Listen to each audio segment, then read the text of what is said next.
నిజామాబాద్ జిల్లా మున్నూరు కాపు సంఘంలో నేను అధ్యక్షుడైన తర్వాత మొట్టమొదటి మీటింగ్ జరిగింది.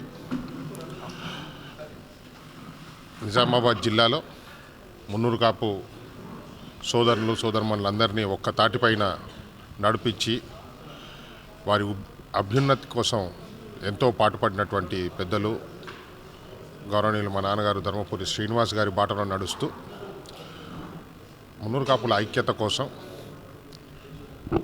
ఈరోజు జిల్లాలో సుమారు 120 మంది సర్పంచులు ఉప సర్పంచులు అందరూ పెద్ద మెజారిటీతో గెలవటం జరిగింది.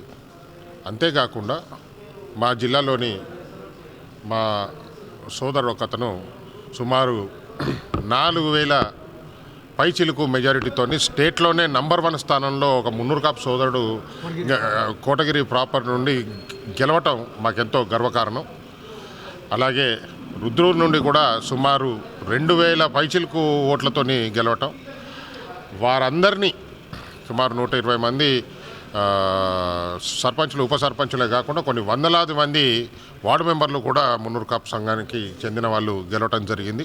వీరందరినీ కూడా ఒక్క తాటిపైకి తీసుకొచ్చి వారందరినీ గౌరవించటం మాకు అదృష్టంగా భావిస్తూ ఉన్నాం. సో నిజామాబాద్ జిల్లా మున్నూరు కాపు సంఘం తరఫున జిల్లా వ్యాప్తంగా గెలిచినట్టు వాటిని మేము మీడియా పత్రిక ద్వారా మరొకసారి అభినందిస్తూ జనవరి 11వ తారీఖున ఉదయం 12 గంటలకు మధ్యాహ్నం 12ంటికి ప్రగతి నగర్లోని మున్నూరు కాపు సంఘంలో ఈ కార్యక్రమం చేయటం జరుగుతుంది. ప్రతి ఒక్కరూ పెద్ద ఎత్తున నిజామాబాద్ జిల్లా నుండి మున్నూరు కాపులు బీసీలు అందరూ కూడా వచ్చి ఈ కార్యక్రమాన్ని విజయవంతం చేయాల్సిందిగా కోరుతా ఉన్నాం. ఇవాళ దేశంలో బీసీ నినాదం ఉవ్వెత్తున ఎగిరిపడతా ఉంది.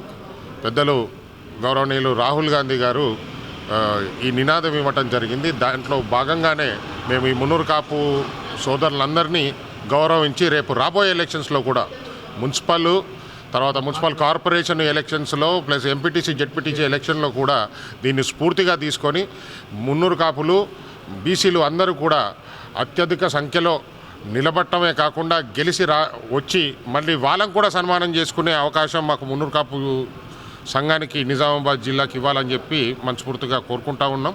రాబోయే ఎలక్షన్స్లో కూడా నిల్చునే ప్రతి ఒక్క బీసీ సోదరు మున్నూరు కాపులందరికీ కూడా మా సంఘం తరఫున మేము ఆల్ ది బెస్ట్ చెప్తా ఉన్నాం. ధన్యవాదాలు. Thank you.